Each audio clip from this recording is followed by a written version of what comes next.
Hello दोस्तों, आज हम पढ़ेंगे कक्षा 10 की हिंदी बुक क्षितिज भाग 2, उसका चैप्टर बाल गोपीन भगत। और इनके कवि का नाम है राम वृक्ष बेनीपुरी। तो चले इनके हम आज क्वेश्चन आंसरों को करेंगे। तो पहला क्वेश्चन क्या है, खेती बाड़ी से जुड़े गृहस्थ बाल गोपीन भगत अपनी किन चारित्रिक विशेषताओं के कारण साधु कहलाते थे। यानी कि बाल गोपीन भगत खेती बाड़ी करते थे, गृहस्थ जीवन व्यतीत करते थे, लेकिन उनके चरित्र में ऐसी कौन सी विशेषता थी जिसके कारण वो साधु कहलाते थे। तो चलो देखते। बाल गोपीन भगत साधु कहलाते थे क्योंकि वे कभी झूठ नहीं बोलते थे, उनके अंदर किसी भी प्रकार का कोई लालच नहीं था, वे कबीर जी के आदर्शों पर चलते थे, वे झगड़ालू स्वभाव के नहीं थे, यानी वे कभी किसी से झगड़ा नहीं करते थे, वे बिना पूछे किसी की कोई वस्तु नहीं लेते, यानी किसी की आज्ञा लिया बिना ना किसी की चीज़ को छूते ना उनका प्रयोग करते। तो कितना आसान सा है। तो उनकी चारित्रिक विशेषता इसी कारण वे साधु कहलाते थे। दूसरा देखो, भगत जी के पुत्र वधू उन्हें अकेले क्यों नहीं छोड़ना चाहती थी। क्यों नहीं छोड़ना चाहती थी? भगत जी का इकलौता पुत्र मर गया।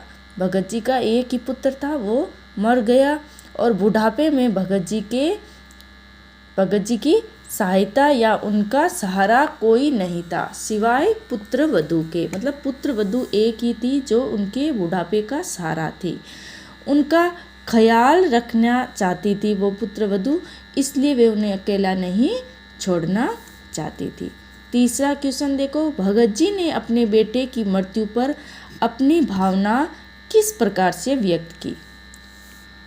मतलब बेटे की मृत्यु हो गई तो उन्होंने अपनी भावना किस प्रकार व्यक्त की। भगत ने अपने बेटे की मृत्यु पर अपनी भावनाएं भक्ति गीत गाकर व्यक्त की। भक्ति, कबीर जी के भक्ति गीतों को गाकर वो अपने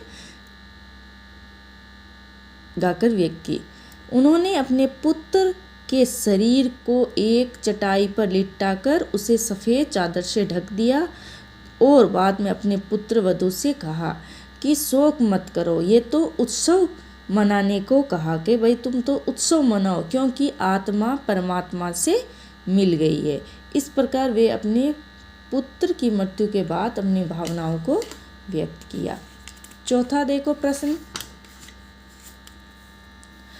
भगत के व्यक्तित्व और उनकी वेशभूषा का अपने शब्दों में चित्रण करना है। मतलब भगत जी के व्यक्तित्व मतलब उनका व्यवहार कैसा था, वो कैसे स्वभाव के थे, और उनकी वेशभूषा यानी वो किस प्रकार की कपड़े वस्त्र और वेशभूषा धारण करते थे। तो देखो उत्तर देखो, भगत जी कबीर के आदर्शों का पालन करने वाले व्यक्ति थे। वे गृहस्थ होने के बावजूद भी उनके साधु वाले गुण थे। वो कैसे? वे ना किसी से झगड़ा करते, ना किसी से कष्ट देते किसी को, ना बिना पूछे किसी की वस्तु को छूते। पहला क्वेश्चन जब हमने पढ़ा था उसमें भी उनकी चारित्रिक विशेषताओं के बारे में, चारित्रिक पूछो चाहे व्यक्तित्व पूछो, वो गुण एक ही होते हैं। इनका ध्यान जरूर रखना। क्वेश्चनों को घुमा फिरा कर पूछा जाता है और उत्तर उसके वही होते हैं। उनके व्यक्तित्व में क्या गुण थे? वे ना किसी से झगड़ा करते, ना किसी को कष्ट देते और ना किसी की चीज़ को बिना पूछे लेते। और उनकी वेशभूषा देखो क्या थी, सर्दी के मौसम भी कितनी भी सर्दी हो वो गंगा स्नान करने जरूर जाते। गुणों के साथ साथ उनकी वेशभूषा भी क्या थी, साधु जैसी थी। सफ़ेद दाढ़ी, सिर पर सफ़ेद बाल, गले में तुलसी की जड़ की माला तथा नाम मात्र के वे कपड़े पहनते थे। क्या पहनते थे? कमर में एक लंगोटी मात्र और सिर पर कबीरपंथी की एक टोपी। पांचवा प्रश्न देखो, बाल गोपीन भगत की दिनचर्या लोगों को अचरज का कारण क्यों थी। मतलब वो दिनचर्या, दिन का कार्य किस प्रकार से वो करते थे। लोगों को अचरज होता था कि भाई वास्तव में ऐसा भी कोई व्यक्ति होता है जो अपना काम करता रहता था और अपने भगवान को भी याद करता। भगत जी की दिनचर्या लोगों के अचरज का कारण इसलिए थी, क्योंकि बूढ़े होने के बावजूद भी वे अपने सिद्धांतों पर गहराई से पालन करते, मतलब सिद्धांत पक्के थे। गंगा स्नान करना है तो करना है, और किसी से झूठ नहीं बोलना है, किसी को कष्ट नहीं देना है, ये सब उनकी दिनचर्या का कारण था। बूढ़े होने के बावजूद भी सिद्धांत उनके, अपना काम स्वयं करते थे, वो गहराई से पालन करते। वे अकेले ही खेती करते तथा सर्दी में भी गांव से 2 मील दूर जाकर गंगा स्नान करते थे, क्योंकि वे अपनी सिद्धांतों का पूरी तरह से पालन करता। प्रश्न नंबर 6 देखो, पाठ के आधार पर बाल गोविंद भगत के मधुर गायन की विशेषताएं को लिखनी है।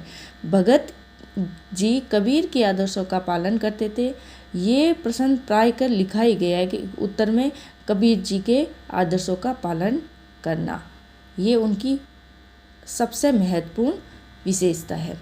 इसलिए वे कबीर के सीधे सादे पदों को मधुर गान से गाया करते थे, और उनके कंठ की मधुरता इतनी मनमोहक थी कि लोग उनके गीतों में मंत्रमुग्ध हो जाते, मतलब उनके गीत लोगों के कानों में गूंजते रहते थे और लोग भी उन गानों को गुनगुनाने लगते थे। तो उनकी यही विशेषता थी। अगला क्वेश्चन देखो, 7वां, कुछ मार्मिक प्रसंगों के आधार पर ये दिखाई देता है कि बाल गोविंद भगत प्रचलित सामाजिक मान्यताओं को नहीं मानते थे। पाठ के आधार पर उन प्रसंगों को हमें लिखना है। उत्तर देखो, कुछ ऐसे प्रसंग थे जो ये बताते थे कि भगत जी सामाजिक मान्यताओं को नहीं मानते थे। वो कौन से थे? देखो, पहला देखो, भगत अन्य साधुओं की तरह भिक्षा मांगकर खाने के विरोध थे। मतलब साधु लोग होते हैं जो भिक्षा मांगते थे, लेकिन भगत जी भिक्षा नहीं मांगते, खुद खेती बाड़ी करके कमाकर खाया करते थे। दूसरा सिद्धांत क्या? उन्होंने अपने पुत्र की मृत्यु के बाद पुत्र वधू को पुनर्विवाह करने का आदेश दिया, जबकि समाज में इसकी मान्यता नहीं थी। मतलब कि आजकल तो पुनर्विवाह होता है, लेकिन पहले पुनर्विवाह नहीं होता था।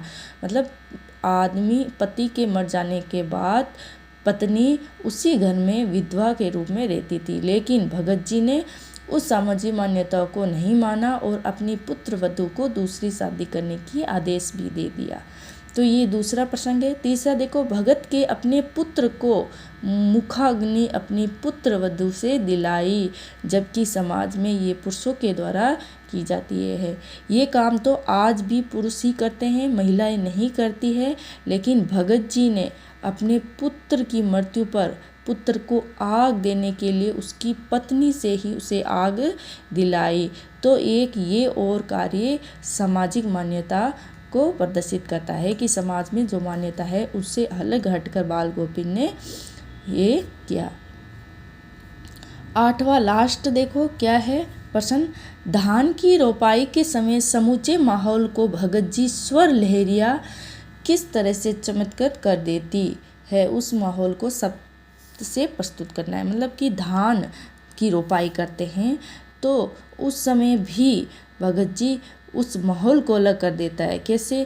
कि बारिश बरसती है और लोग कीचड़ से भरे हैं, लेकिन उस माहौल को भी अपने गीतों के द्वारा, वो संगीत के द्वारा चारों ओर मिठास फैला देते हैं। किस प्रकार? देखो उत्तर देखो, धान की रोपाई के समय भगत जी अपने सुरीले कंठ से मधुर गीत गा रहे थे।